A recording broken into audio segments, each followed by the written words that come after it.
Hi எல்லாருக்கும் வணக்கம். எல்லோரும் எப்படி இருக்கீங்க? நல்லா இருக்கீங்களா? Welcome to Shakti Saravana YouTube channel. இன்றைக்கி மகா சிவராத்திரி. அனைவருக்கும் இனிய மகா சிவராத்திரி நல்வாழ்த்துக்கள். ஈசனின் அருளால் எல்லாருக்கும் எல்லாமும் கிடைக்கட்டுங்க. இன்றைக்கி மகா சிவராத்திரியோட கூடிய சுக்கிரவார பிரதோஷம் இணைஞ்சு வந்திருக்குங்க. இந்த நாளில் சிவபெருமானை வழிபடும் போது நம்முடைய பாவங்கள் தொலைந்து புண்ணியங்கள் சேரும். இது நம்ம எல்லாருக்கும் தெரிஞ்ச விஷயந்தாங்க.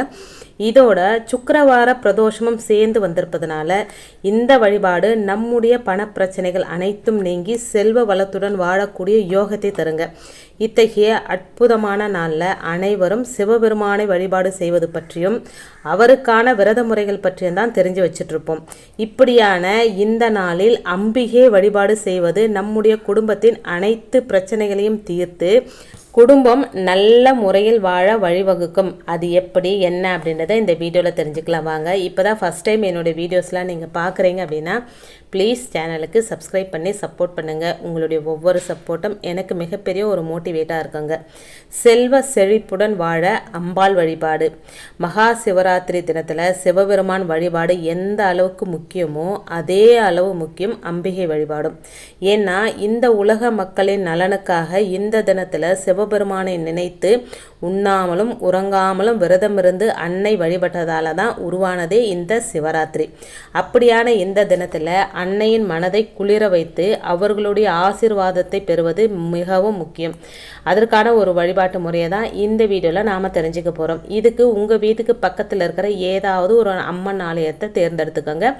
அம்மன் ஆலயம் இல்லாதவங்க சிவாலயத்தில் உள்ள அம்மனை கூட வணங்கலாங்க.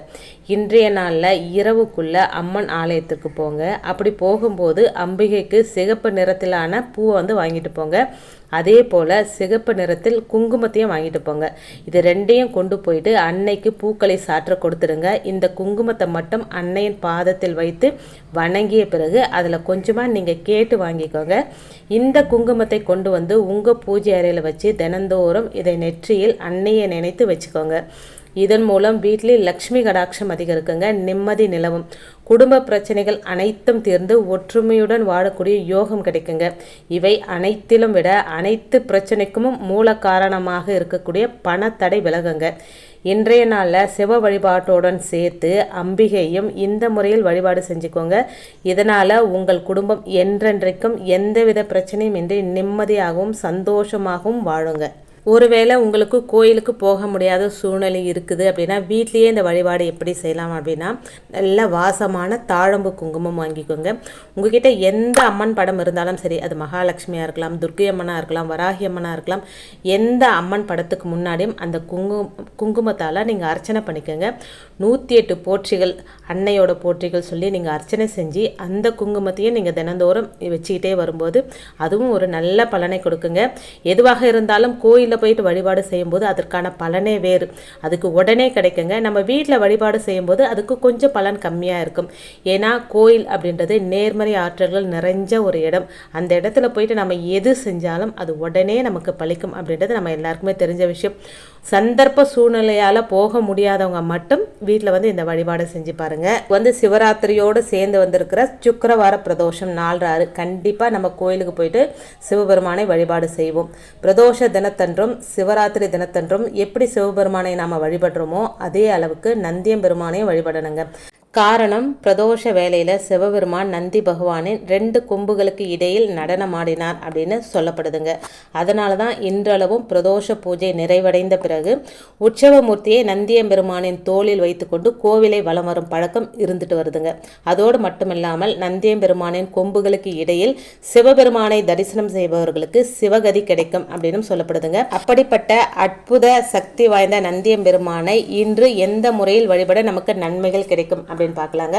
பொதுவாக பிரதோஷ தினத்தன்று சிவபெருமானுக்கு என்னென்ன அபிஷேக ஆராதனைகள் நடைபெறுமோ அதே அளவுக்கு நந்தியம் பெருமானுக்கும் அபிஷேக ஆராதனைகள் நடைபெறும். சிவபெருமானை தரிசிக்க இயலாதவர்கள் கூட நந்தியம் பெருமானை தரிசித்தால் போதுங்க, வேண்டுதல்களை அவரிடம் சொன்னாலே போதுங்க, சிவபெருமானுக்கு கேட்டுவிடும் அப்படின்ற கூற்றும் இருக்குங்க.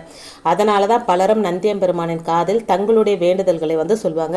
அது ஒரு முற்றிலும் தவறான ஒரு செயல்ங்க. நந்தியம் பெருமானை மனிதர்களாக பிறந்த நாம் தொடுவது அப்படின்றது மிகவும் தவறான ஒன்றுங்க.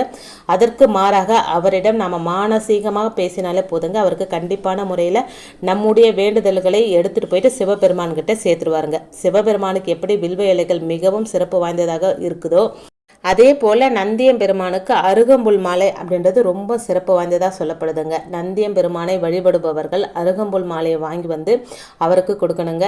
மேலும் அவருக்கு அபிஷேகம் நடக்கும் பொழுது அபிஷேக பொருட்களை வாங்கி கொடுப்பதும் மிகவும் சிறப்பு. அதோடு மட்டுமல்லாமல் அவருக்கு 2 அகல் விளக்குகளில் சுத்தமான இழுப்பு எண்ணெயை ஊற்றி மஞ்சள் திரியை போட்டு தீபமேற்றி வழிபடணுங்க.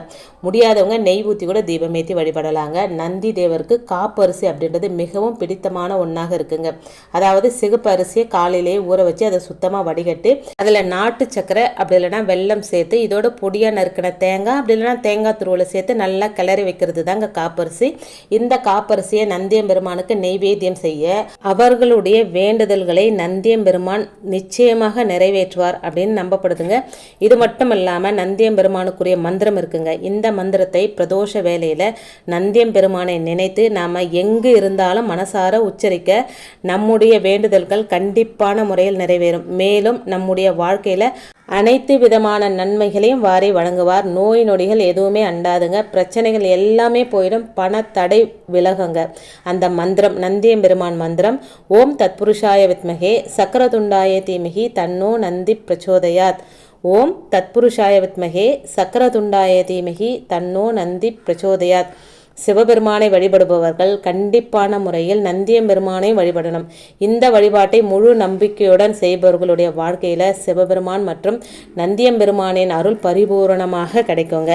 இன்றைய தினம் 300 ஆண்டுகளுக்கு பிறகு வரும் மகா சிவராத்திரி. இன்றைய தினத்தில் நாம் செய்கிற ஒவ்வொரு வழிபாடும் நமக்கு 100 மடங்கு நல்ல பலனை கொடுக்குங்க.